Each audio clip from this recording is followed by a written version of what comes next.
আসসালামু আলাইকুম everyone, welcome to Sonia cooking and ব্লগে সবাইকে ওয়েলকাম জানাচ্ছি নতুন আরও একটি রেসিপি দেখার জন্য। আজকে আমি শেয়ার করব ডিম দিয়ে ফুলকপির ডালনার রেসিপি। সাধারণ এই রান্নাটি এইভাবে বানালে খেতে একদম অসাধারণ হয়, এতটাই টেস্টি হয় যে মাছ মাংসর স্বাদকেও হার মানিয়ে দিবে। ফুলকপি ও ডিম দিয়ে আজকে আমি শেয়ার করব সবচেয়ে সহজ একদম ঘরোয়া একটি রেসিপি। এখানে নেই কোনো দামি মশলা, নেই কোনো ঝামেলা, শুধু ঘরের প্রতিদিনের সাধারণ উপকরণ দিয়েই তৈরি করব ডিম ও ফুলকপির পাতলা ঝোল। আশা করছি আপনাদের কাছেও ভীষণ ভালো লাগবে। তো চলুন আমি কথা না বাড়িয়ে মূল রেসিপিতে চলে যাচ্ছি। তো প্রথমে এখানে আমি 300 গ্রাম ফুলকপি নিয়ে নিয়েছি, সুন্দর করে কেটে ধুয়ে পরিষ্কার করে। আর নিয়েছি এখানে 2টা টমেটো আমি কুচি করে নিয়েছি, আর 7 থেকে 8টা সিম আমি মাঝখান থেকে কেটে নিয়েছি, আর মিডিয়াম সাইজের একটা আলু আর 2 থেকে 3টা বরবটি আমি সুন্দর করে কেটে নিয়েছি। তো এখানে পেঁয়াজ কুচি করে নিয়েছি, আর ধনেপাতা আর কাঁচামরিচ কুচি করেও আমি নিয়েছি। তো আজকে আমার ডিম দিয়ে ফুলকপি রান্না করার জন্য যা যা লাগবে আপনাদেরকে আমি দেখিয়ে দিচ্ছি। তবে আপনারা আরও কম বা আরও বেশি সবজি দিয়েও কিন্তু রেসিপিটি তৈরি করে নিতে পারেন। তো এখানে আমি 4টা ডিম নিয়ে নিয়েছি। এখন আমি একটা হাঁড়িতে ডিমগুলোকে বসিয়ে দিয়েছি। তো এগুলো আমি ভালো মতো সিদ্ধ করে নিব। তো দেখুন এখন আমি একটা চামচের সাহায্যে একটু নেড়ে চেড়ে দিচ্ছি। অলমোস্ট ডিমগুলো কিন্তু সুন্দর মতো সিদ্ধ হয়ে গেছে। এখন পানি থেকে ছেঁকে আমি ডিমগুলোকে তুলে নিচ্ছি। তবে ডিমের পরিমাণটা আপনারা কমিয়ে বা আরও বেশি করেও দিয়ে দিতে পারেন, তাতে কোনো সমস্যা নেই। তো দেখুন ডিম থেকে আমি খোসাটাকে আলাদা করে ফেলেছি। এখন ডিমগুলোকে আমি ম্যারিনেট করে নিব। তাই এখানে দিয়েছি হাফ টেবিল চামচ স্পুন পরিমাণ হলুদ গুঁড়া, আর হাফ টেবিল চামচ স্পুন পরিমাণ আদা রসুন পেস্ট, আর স্বাদ মতো লবণ। এখন আমি সব কিছু ভালো করে ডিমের সঙ্গে মিশিয়ে নিব। আর এই কাজটি একটু সময় নিয়ে ভালো করে মিশিয়ে নিতে হবে। তো দেখুন আমি সুন্দর করে মশলার সাথে ডিমগুলোকে ম্যারিনেট করে নিয়েছি। তো এখন চুলায় একটা প্যান বসিয়ে দিয়েছি। এখন দিয়ে দিব পরিমাণ মতো তেল। তো তেলটা যখন হালকা গরম হয়ে যাবে, আমি যে ডিমগুলোকে ম্যারিনেট করে রেখেছিলাম, এখন ডিমগুলো আমি সুন্দর করে ভেজে নিব। তো এখন এক পাশ হয়ে গেছে, তাই আমি উল্টিয়ে দিচ্ছি। তো আমি হালকা একটু ব্রাউন কালার করে ডিমগুলোকে আমি ভেজে নিব। আমার রেসিপিটি দেখতে দেখতে যদি কোনো অংশ ভালো লেগে থাকে তাহলে প্লিজ একটা লাইক দিবেন। আর যদি কোনো নতুন বন্ধু হয়ে থাকেন তাহলে আমার চ্যানেলটি সাবস্ক্রাইব করে দিবেন, পাশে থাকা বেল আইকনটি প্রেস করে দিবেন। তো দেখুন ডিমগুলো ভাজা হয়ে গেছে। এখন আমি তেল থেকে ছেঁকে ডিমগুলোকে তুলে নিয়েছি। ডিম ভেজে যে তেলটুকু ছিল, আমি ওই তেলটুকুর ভিতরেই ফুলকপিগুলোকে আমি একটু ভেজে নিব। তো ফুলকপিগুলোকে ভেজে নিলে কিন্তু তরকারিটি খেতে কিন্তু অপূর্ব লাগবে। তো এখানে আমি হাফ টেবিল চামচ স্পুন পরিমাণ হলুদ গুঁড়া আর মরিচ গুঁড়া অ্যাড করে দিয়েছি, আর স্বাদ মতো লবণ। এখন ফুলকপিগুলোকে আমি নেড়ে চেড়ে হালকা করে একটু ভেজে নিব। তো দেখুন সুন্দর একটা কালার কিন্তু চলে এসেছে ফুলকপি থেকে। তো এখন আমি ভালো করে উল্টিয়ে পাল্টিয়ে নেড়ে চেড়ে ফুলকপিগুলোকে একটু ভেজে নিয়েছি। তো এখন আমি একটা হাতার সাহায্যে তেল থেকে ছেঁকে ফুলকপিগুলোকে তুলে নিচ্ছি। তো আপনারাও এইভাবে একটু ভেজে নেবেন। তো দেখুন ফুলকপিগুলো আমি তুলে নিয়েছি।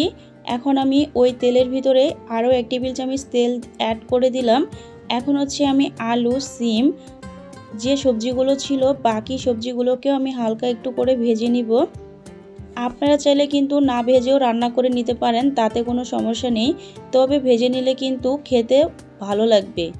তো স্বাদ মতো আমি লবণ অ্যাড করে দিলাম, আর হাফ টেবিল চামচ স্পুন পরিমাণ হলুদ গুঁড়া। তো দেখুন এগুলো আমি ভালো করে নেড়ে চেড়ে মিশিয়ে নিচ্ছি। আর এখন তো শীতকাল, বাজারে কিন্তু প্রচুর পরিমাণে কিন্তু সবজি পাওয়া যাচ্ছে। আপনারা সবজি কিনে এনে কিন্তু ডিম আর ফুলকপি সবজি দিয়ে কিন্তু ডালনা রেসিপিটি কিন্তু তৈরি করে নিতে পারেন। দেখতেও যেমন সুন্দর, খেতেও দারুণ। আর আমরা সবাই জানি সবজি খাওয়া স্বাস্থ্যের জন্য অনেকটা সুস্বাস্থ্যকর। দেখুন এগুলো ভাজা হয়ে গেছে। আমি ওই তেলের ভিতরে আরও 2 টেবিল চামচ পরিমাণ তেল অ্যাড করে দিয়েছি।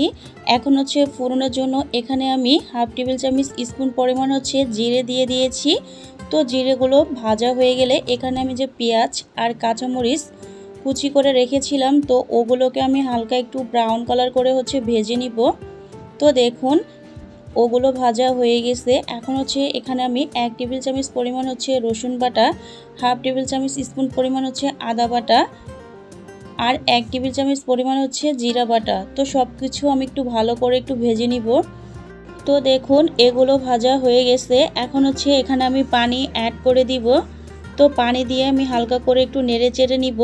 এখন এখানে আমি অ্যাড করে দিব 2 টেবিল চামচ পরিমাণ হলুদ গুঁড়া, আর 1 টেবিল চামচ পরিমাণ মরিচ গুঁড়া, আর ঝালটা আপনারা আপনাদের পছন্দ মতো দিবেন, আর স্বাদ মতো লবণ। তো সব মশলা আমার অ্যাড করা হয়ে গিয়েছে। এখন আমি নেড়ে চেড়ে মশলাগুলোকে একটু মিশিয়ে নিচ্ছি। আর মশলা যখন ভাজা হয়ে যাবে, তো আমি যে ফুলকপি আর সিম আলু যে ভেজে রেখেছিলাম, তো ফুলকপিটাকে আমি আগে একটু নেড়ে চেড়ে ভালো করে মিশিয়ে নিব।